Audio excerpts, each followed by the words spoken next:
A'udzubillahiminasyaitonirrajim. Bismillahirrahmanirrahim. Assalamualaikum warahmatullahi wabarakatuh. Waalaikumsalam warahmatullahi wabarakatuh. Alhamdulillahirabbil alamin. Wassalatu wassalamu ala asrofil anbiya'i wal mursalin wa ala alihi wa sahbihi rasulillahi ajma'in. Asyhadu an la ilaha illallah wahdahu la syarika lah. Wa asyhadu anna Muhammadan abduhu wa rasuluh la nabiyya ba'dahu. Jadi puji syukur kita panjatkan kepada Allah Subhanahu wa taala atas segala limpahan nikmat dan karunia-Nya kepada kita semua. Alhamdulillah. Sampai dengan malam hari ini Allah masih perkenankan kita untuk melaksanakan aktivitas ibadah kita di bulan Ramadan ini. Semoga kita bisa menyelesaikan aktivitas ibadah kita di bulan suci Ramadan ini dengan sebaik-baiknya. Amin amin ya rabbal alamin. Salam dan salawat tercurah kepada junjungan kita Nabi besar Muhammad sallallahu alaihi wasallam. Allahumma sholli ala Muhammad wa ala ali Muhammad. Bapak-bapak, ibu-ibu sedang jamaah tarawih yang dimuliakan Allah Subhanahu wa taala. Sebelumnya saya menyampaikan bahwa saya adalah pengganti dari Ustaz Firza. Kita doakan beliau tetap sehat walafiat. Adapun judul yang diberikan oleh panitia tadi baru dapat saya. Ya, baru dapat. Alangkah baiknya saya ganti saja dengan judul yang lain. Ya. Yaitu judulnya, kalau tadi dikasih judul dosa besar meninggalkan sholat, ya. Kita ganti saja dengan kerugian besar meninggalkan malam Lailatul Qadar. Ya, kerugian besar meninggalkan malam Lailatul Qadar. Bapak-bapak, ibu-ibu yang dimuliakan Allah, Allah Subhanahu wa taala berfirman dalam surat Al-Qadar, "Inna anzalnahu fi lailatul qadar." Sesungguhnya kami, yaitu Allah, telah menurunkan Al-Qur'an pada malam Qadar, malam Lailatul Qadar. Allah Subhanahu wa taala menyampaikan kepada kita bahwa Al-Quran itu Allah turunkan pada malam Lailatul Qadar. Jadi Al-Quran itu diturunkan oleh Allah dari Lauhul Mahfuz, kemudian dari Lauhul Mahfuz, kemudian diperintahkanlah para malaikat untuk membawa Quran sekaligus dari Lauhul Mahfuz ke langit yang terdekat. Apa itu? Ke Baitul Izzah. Ya, Baitul Izzah itu langit dunia. Kalau di bumi namanya Baitullah, maka ada langit dunia namanya Baitul Izzah. Maka diperintahkanlah para malaikat oleh Allah untuk membawa Quran sekaligus ke Baitul Izzah. Maka di Baitul Izzah lah kemudian malaikat itu mengangsur-angsur Al-Quran itu kepada malaikat Jibril. Kemudian malaikat Jibril itulah kemudian menurunkan berangsur-angsur kepada Nabi kita Rasulullah SAW. Itu ya. Jadi sistematikanya begitu. Ya. Maka yang turun ke Nabi kita itu surat atau ayat yang pertama adalah ayat Iqra Al-Alaq 1 sampai 5. Berangsur-angsur dia turun sesuai dengan kejadian atau kondisinya, peristiwanya. Kadang turun 1 ayat, kadang turun 2 ayat, 3 ayat. Tapi kadang-kadang turun 1 surat penuh, Pak. Ya, tergantung kondisi. Dan di Indonesia sering dirayakan dengan tanggal 17 Ramadan. Bapak-bapak, ibu-ibu yang dimuliakan Allah Subhanahu wa taala. Allah Subhanahu wa taala menyebutkan tentang malam Lailatul Qadar. Malam Lailatul Qadar itu artinya takdir. Jadi malam takdir. Ya Pak ya, malam takdir. Karena pada malam itu Allah menentukan, menetapkan semua urusan pada tahun itu hingga tahun berikutnya. Urusan itu ditetapkan oleh Allah, kemudian diperintahkanlah malaikat-malaikatnya untuk menurunkan urusan-urusan itu kepada bumi atau kepada manusia. Ya, urusannya diserahkan kepada Jibril, kepada Mikail, kepada Israfil, kepada Israfil. Kemudian pada malam itu para ulama, jumhur ulama sudah sepakat bahwa malam Lailatul Qadar itu turun pada bulan Ramadan. Sudah sepakat.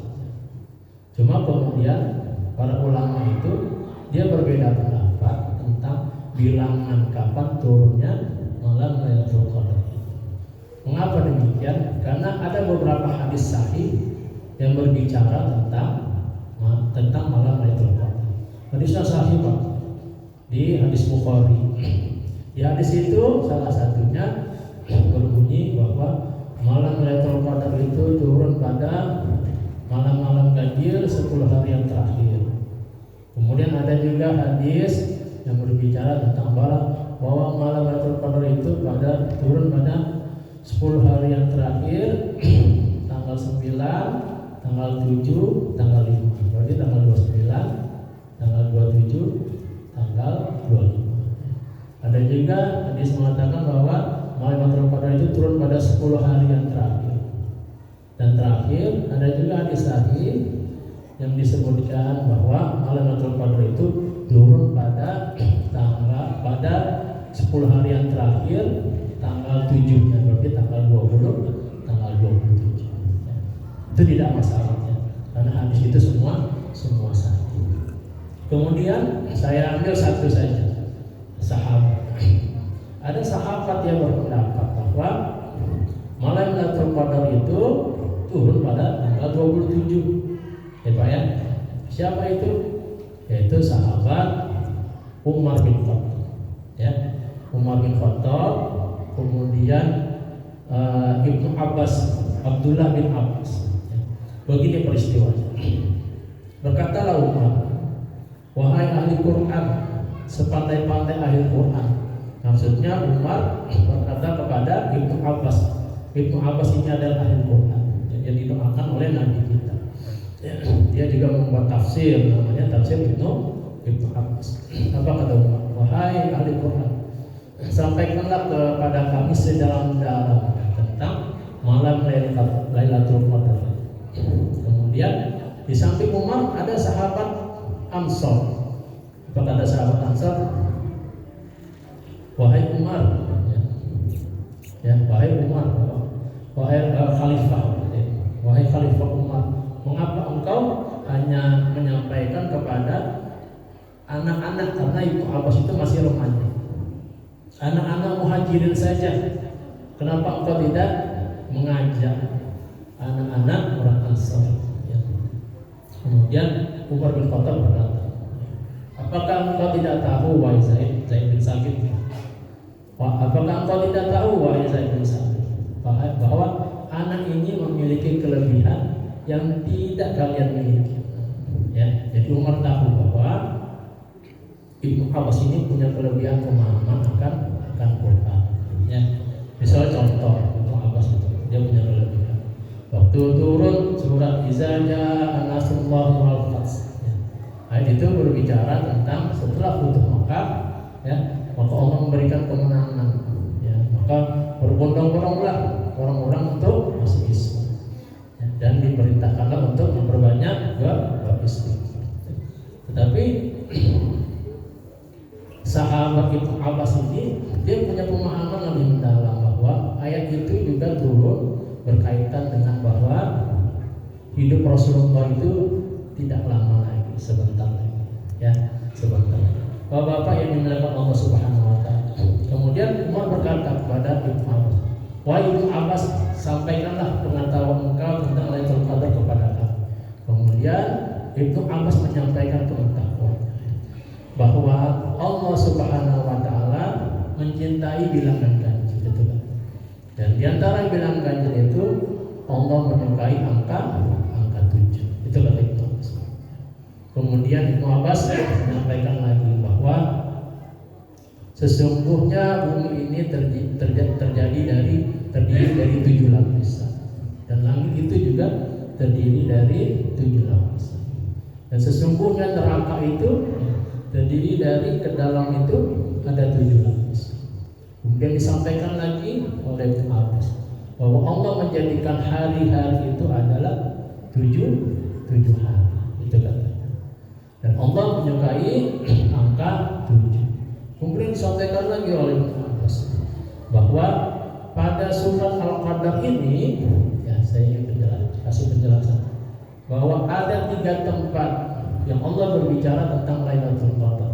Ayat pertama, inna anzalnahu fi lailatul qadr wa ma adraka ma lailatul qadr lailatul qadri khairun min alfi syahr. Jadi ada 3 tempat. Dan kalau dihitung, jadi orang dulu itu ada ilmu menghitung ayat, ya, ilmu menghitung ayat. Jadi Lailatul Qadar itu terdiri dari 9 huruf. Maka 9 kali 3 itu adalah 27. Begitu pemahaman itu mendalam. Kemudian Ibnu Abbas menyampaikan lagi pemahamannya bahwa pada ayat yang terakhir salamun hiya. Jadi sebelumnya bahwa surat Al-Qadar itu terdiri dari 30 kalimat, itu kata Ibnu Abbas. Dan pada kalimat salamun hiya, pada kata hiya itu adalah kata yang kalimat yang ke-27.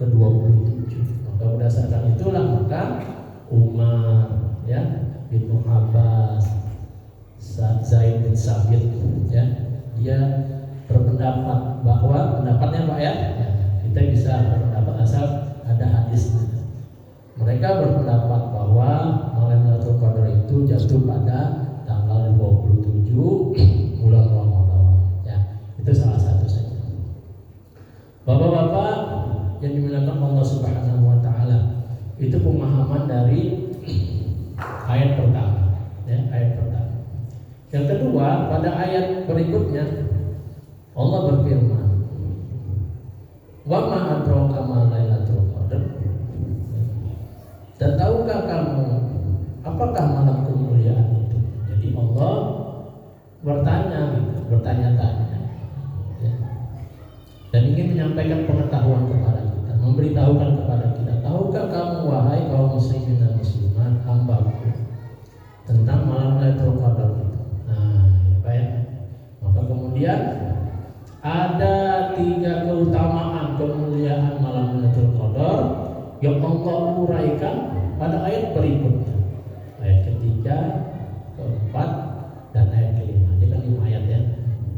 Apa kita lihat ayat ketiganya? Ayat ketiga, Lailatul Qadri khairun min alfi syahr.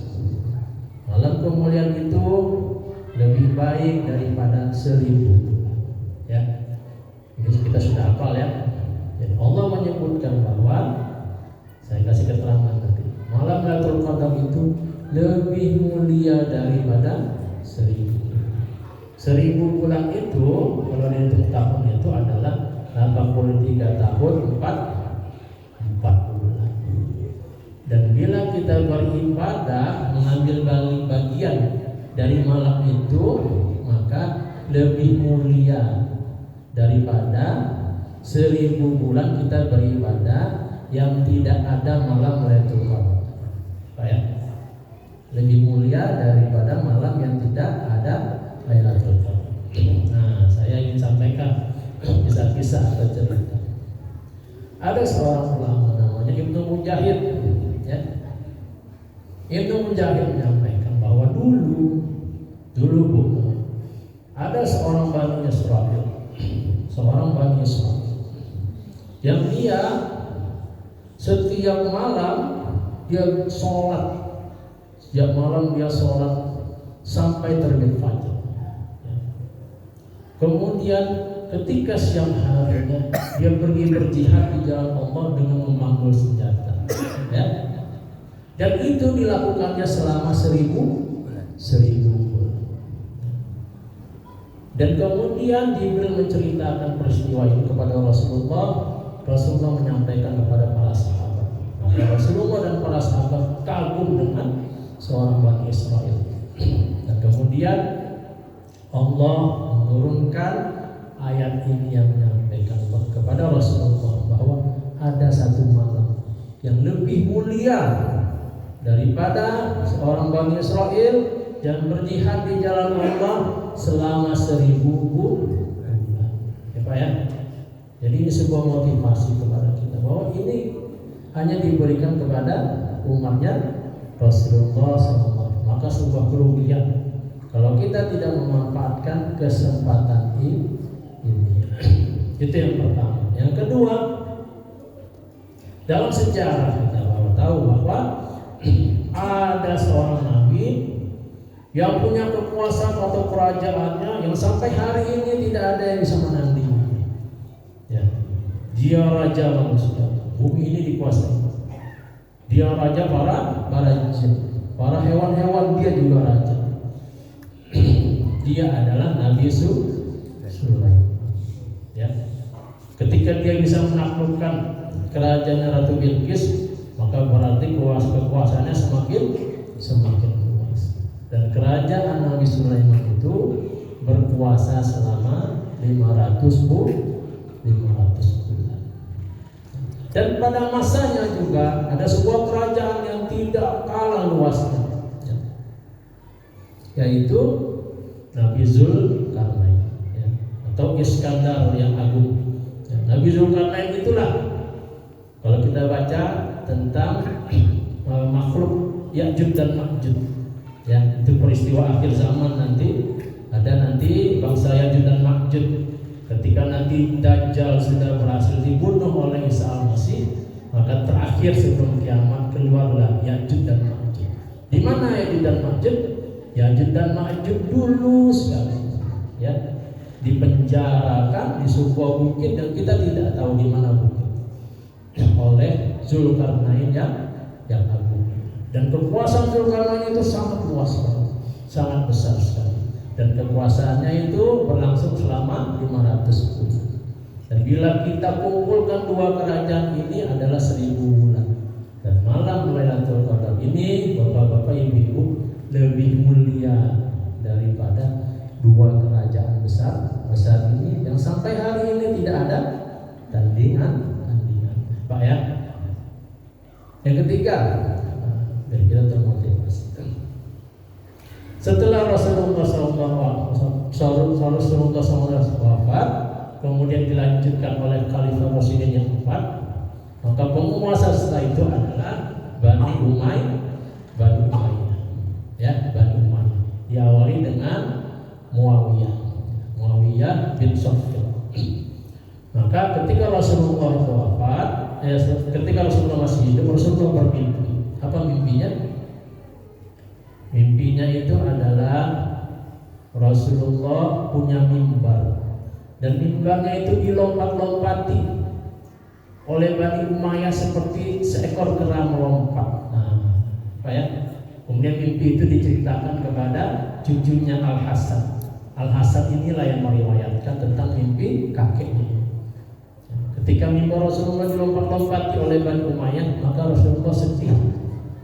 Ya, maka kemudian Jibril datang menghibur Rasulullah dengan ayat ini bahwa akan datang satu malam yang lebih mulia daripada kekuasaannya Bani Umayyah. Ya. Dan ternyata seorang ulama menghitung bahwa kekuasaan Bani Umayyah itu adalah 1000 bulan. Ya. Jadi siapa yang menyembelih lehernya Husain itu adalah Bani Umayyah. Ya. Kemudian ada Al-Hasan itu dalam riwayat juga disebutkan bahwa dia meninggal diracun. Ya. Itu terjadi pada Bani Umayyah. Bapak-bapak, ibu-ibu yang dimuliakan Allah Subhanahu wa taala. Maka beribadah selama 1000 bulan itu berat sekali. Ya. Berat sekali, tidak ada kita yang sanggup mungkin. Ya.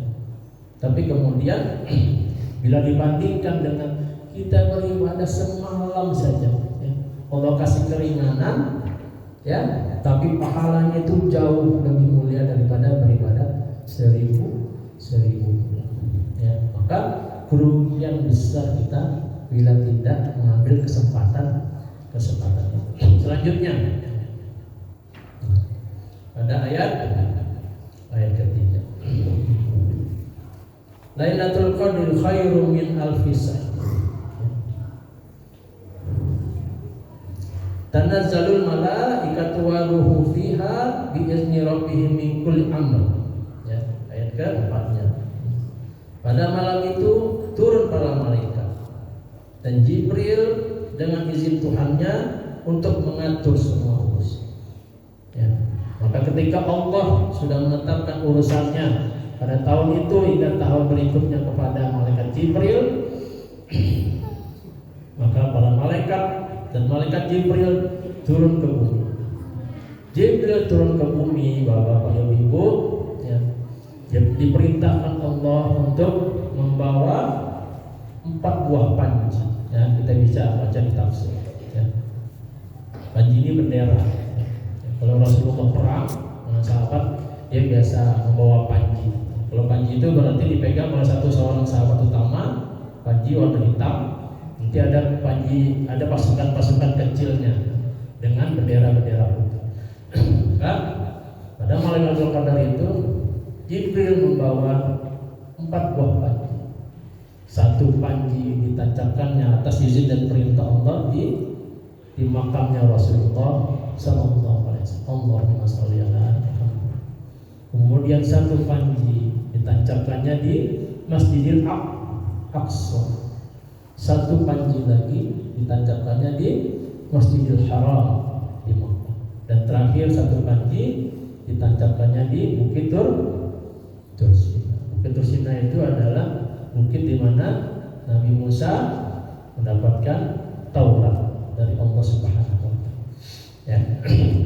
Dan pada malam hari itu ya, Jibril tak ada satupun rumah, pintu kaum muslimin dan muslimat kecuali Jibril masuk ke dalamnya untuk menyampaikan salam dari Allah Subhanahu wa taala. Wahai kaum muslimin, laki-laki dan perempuan dan muslimat, Allah menyampaikan salam kepada kalian semua. Senang kita. Ya, Allah menyampaikan salam oleh Jibril. Tetapi tidak kepada mereka yang masih suka minum khamar. Ya, kaum muslimin yang masih minum khamar tidak mendapatkan salam dari Allah Subhanahu. Kaum muslimin yang masih makan babi, ya, masih ada kaum muslimin makan babi, maka dia tidak dapat salam dari Allah. Yang ketiga, kaum muslimin yang suka memutus silaturahmi, ya Pak ya, jaga mulut kita. Sekarang nggak jaga mulut aja, yang jaga jempol ya Bu ya. Main HP kan, WA kan, di jempol ini juga dijaga. Ya, jangan sampai kita memutus silaturahmi. Maka para malaikat semuanya turun ya untuk menyelesaikan semua urusannya atas perintah Allah Subhanahu wa taala. Ya. Dan terakhir pada ayat kelima, salamun hiya hatta matla'il fajr. Sejahteralah pada malam itu sampai terbit fajar. Maka pada malam Lailatul Qadar itu ada tanda-tanda. Ya, apa tanda-tandanya? Kalau ulama bilang bahwa tidak ada, dia teduh siangnya. Ya. Malamnya sejuk. Ya, tidak ada hujan. Ya. Kemudian tidak ada petir. Ya, Pak ya. Tenang malam. Nah, seperti itu. Malah ada seorang ulama namanya Utsman bin Abul As. Dia berkata, dia punya budaknya berkata, wahai Tuhan, ya, sesungguhnya ada suatu malam dalam satu bulan yang pada waktu itu air laut yang asli itu menjadi tawar, itu kata budak. Ya, kemudian Utsman bin Abul As ini berkata, wahai pembantuku, Bila engkau menemui peristiwa itu, air laut menjadi tawar, sampaikanlah kepadaku. Karena pada waktu itulah dinamakan dengan kejadian malam Lailatul Qadar. Nah, jadi begitu ya ulama ya, peristiwa-peristiwa tersebut. Tapi tanda-tanda itu terlalu banyak, tapi sedikit-sedikit ya. Itulah diperintahkan Allah kita mencari. Bapak-bapak, ibu-ibu yang dimuliakan Allah Subhanahu wa taala, dan terakhir ya, pada malam itu adalah malam yang tidak ada perbedaan ya, tidak ada berbeda antara bagian malam satu dengan bagian malam yang lainnya. Malam itu adalah malam yang sempurna, dari awal malam maghrib sampai terbit fajar, itu malam yang sempurna. Tidak ada kecacatan antara bagian-bagian malam tertentu. Itu sempurna malam. Sebagaimana Allah Subhanahu wa taala atau Nabi kita berkata bahwa antara diperintahkan untuk sholat ya di awal malam, sholat fardu, kemudian bangun tahajud di tengah malam atau sepertiga malam terakhir, kemudian berdoa dan berzikir menjelang sahur. Itu adalah bagian-bagian dari malam yang utama. Tetapi khusus pada malam Lailatul Qadar itu adalah malam yang sempurna, tidak ada perbedaan. Maka barang siapa yang mengambil bagian walaupun sedikit pada malam itu, maka itu lebih mulia daripada 1000 bulan.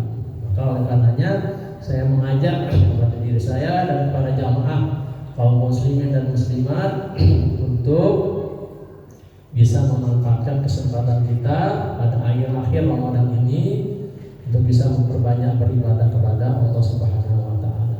Kita tingkatkan saja ibadah kita pada hari-hari yang terakhir. Semoga kita dipertemukan dengan malam Lailatul Qadar. Demikian saja dari saya, lebih kurang mohon maaf. Assalamualaikum warahmatullahi wabarakatuh. Waalaikumsalam.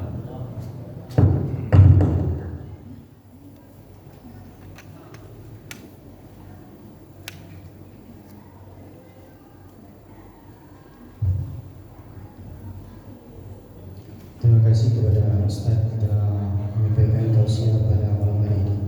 Kemudian selanjutnya untuk infak atau sedekah untuk kumpul pada malam hari ini untuk pembangunan masjid sebanyak Rp227.000, kemudian anak yatim Rp120.000, kemudian wa'afa Rp144.000, kemudian pesantren Ramadan Rp44.000. Jumlah seluruhnya terkumpul pada malam hari ini sebanyak Rp435.000. Alhamdulillah, mudah-mudahan infak atau sedekah kita menjadi amal ibadah kita nantinya kepada Allah SWT. Kemudian insyaallah pada besok subuh kita kembali mendengarkan tausiah subuh bersama Ustaz Rian Febriona SPD dengan tema 5 salat sunnah yang bisa dirutinkan. Kemudian terima kasih kepada Bapak dan Ibu selalu memberikan hidangan atau konsumsi untuk petugas di Masjid Surau Jawa. Demikian Bapak dan Ibu, selanjutnya mari kita melaksanakan salat sunat tarawih yang akan diimami oleh Ustaz Abdul Latif. Demikian, Assalamualaikum warahmatullahi wabarakatuh. Salam.